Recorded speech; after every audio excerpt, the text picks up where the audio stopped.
Hello friends, welcome back to my channel. நம்ம இன்றைக்கி train ஏறியாச்சு, Tiruttani இறங்கியாச்சு. அங்கே வீடியோ எடுக்க முடியல. என்னடா வாய்ஸ் இப்படி இருக்குதுன்னு நினைக்காதீங்க, கொஞ்சம் காஃப் அதிகமாக இருக்குது. திருத்தணியில் பஸ்ஸு வந்து கீழே வந்து லான்ச் கிட்டே இருக்கும். அந்த பஸ் வந்து பார்த்திங்கனாக்கா ஒரு ஆளுக்கு 20 ருபீஸு, போகிறதுக்கும் வர்றதுக்குமே சேர்த்து வந்து டிக்கெட் கொடுத்துருவாங்க. அந்த மாதிரி பஸ்ஸு வந்து பார்த்து ஏறிட்டிங்கன்னாக்கா நீங்கள் கோவிலுக்கு மேலேயே வந்து போயிடலாம்.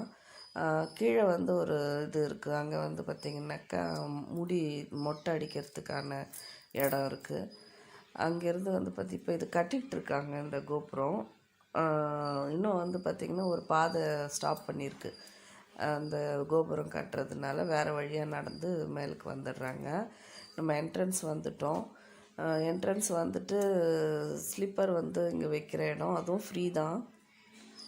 நேராக போகிற இடத்துல தான் வந்து ஸ்லிப்பர் வச்சோம். அன்றைக்கி தர்ஷனம் கூட்டம் அதிகமாக இருந்ததுனால நாங்கள் வந்து தர்ம தர்ஷனம் கிடைக்கல.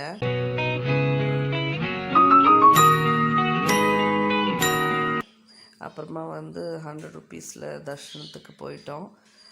ஒரு 1/2 hour ஆகிடுச்சு. அந்த தர்ஷனமே 1/2 hourக்கு மேலே ஆயிடுச்சு. ஆனால் ரொம்ப நல்லா வந்து முருகரை வந்து பார்த்தோம். வள்ளி தெய்வ யானையோட இந்த திருத்தணியில் தான் காட்சி தருவார் முருகர். போகணுன்னுட்டு நினச்சிக்கிட்டே இருந்தோம்ல, ஆனால் அவர் கூப்பிட்டா தான் நம்ம போக முடியும்னு சொல்லிவிட்டு திடீர்னு வந்து கிளம்பி வந்தாச்சு. கடைசியாக எல்லோரும் ஃபோட்டோ எடுத்துகிட்டு இருந்தாங்க. நாங்களும் ஏன் சும்மா இருக்கணுமேனிட்டு ஃபோட்டோ எடுத்துட்டோம். இந்த லைனில் வந்து பார்த்திங்கனாக்கா வாட்டரு நல்லா இருந்தது. தண்ணி கேனில் கொடுக்குறாங்க, கேன் தண்ணி வாட்டரு, அதை வந்து குடிச்சிக்கலாம். நெக்ஸ்ட்டு வந்து பார்த்திங்கன்னா இது பஸ்ஸு திருப்பி ரிட்டன் நம்ம கீழே இறங்கிறதுக்கு பஸ் வந்து இங்கே தான் வரும். இங்கே உடனே பார்த்திங்கன்னா குரங்குங்க நிறைய இருந்தது. அதை வந்து வீடியோ எடுத்தேன். கீழே இறங்கிறதுக்கு அந்த பஸ்ஸு வருது பாருங்கள், ரொம்ப லேட் ஆகிடுச்சு.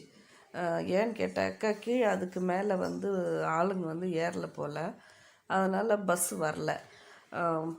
கவர்மெண்ட் பஸ்ஸும் இல்லாமல் ப்ரைவேட் பஸ்ஸும் வந்து இன்றைக்கி ஸ்பெஷல் தர்ஷனத்துக்காக அவங்க தான் 2 பஸ்ஸு வருது. அதில் பார்த்திங்கனாக்கா இவ்வளோ கூட்டம் தள்ளு முள்ளியாக வந்து ஏறினாங்க. எனக்கு பயமாயிடுச்சு, ஏறலாமா வேண்டாமா அப்படின்ட்டு யோசித்து நாங்கள் நின்றுட்டோம். அந்த மாதிரி 2 பஸ்ஸு போயிடுச்சு. அது பிறகு வந்து யோசிச்சுக்கிட்டே திருப்பி ஒரு 2-3 செல்ஃபிங்களை எடுத்துக்கிட்டு இருந்தோம். கோவிலை வந்து கவர் பண்ணுற மாதிரி இப்படி நில்லு அப்படி நில்லுன்னுட்டு இருந்தார். எப்படியோ ஒன்று நின்று எடுத்தாச்சு. அது பிறகு வந்து பார்த்திங்கன்னா கிளம்பலாம்ப்பா வாப்பா அப்படின்னு சொல்லி நான் வந்து கூப்பிட்றேன். இந்த வியூ பாரு நல்லாயிருக்கு அப்படின்னு சொல்லிவிட்டு அவர் கொஞ்சம் வந்து கோவிலை ஃபுல்லாக வந்து கவர் பண்ணார். உள்ளே வந்து அலௌடு கிடையாது, எல்லாருக்கும் தெரிஞ்ச விஷயந்தான். பட் இருந்தாலும் இன்றைக்கி நம்ம திருத்தணிக்கு வந்து முருகரை பார்த்தாச்சு. போன வாட்டி வந்து பழனியை பார்த்தாச்சு, இந்த வாட்டி திருத்தணியை பார்த்தாச்சு. கிட்டத்தட்ட வந்து பார்த்திங்கன்னா ஆல்மோஸ்ட்டு நாங்கள் வந்து முடிச்சிட்டோம். பஸ்ஸு கிடைக்கல, வெறுப்பில் என்ன பண்ணிட்டேன், நடந்தே போயிடுவோம் அப்படின்னு முடிவு பண்ணிட்டேன். கிட்டத்தட்ட பஸ்ஸுக்காக ஒரு 3/4 hour காத்திருந்தோம். கிடைக்கவே இல்லை. நான் கிளம்புறேன்ப்பா அப்படின்னு சொல்லிவிட்டு நான் கிளம்பி வந்துட்டேன். இவர் வந்து ஆட்டோவில் போகலான்னாரு. இவ்வளோ தூரம் வந்துட்டும் திருப்பி ஆட்டோவில் போகணுமா அப்படின்ட்டு என்ன பண்ணேன், சரி நம்ம வந்து நடந்தே போயிடுவோம் அப்படின்ட்டு எவ்வளோ தூரம் வந்துட்டேன் பாருங்கள். இதுக்கு பிறகு நம்ம ஆட்டோ பிடிச்சி போனோன்னா வந்து டஃப்பாக இருக்கும். இப்படியே கீழே இறங்கி வந்தாச்சு. இந்த வீடியோ பிடிச்சிருக்கோம்.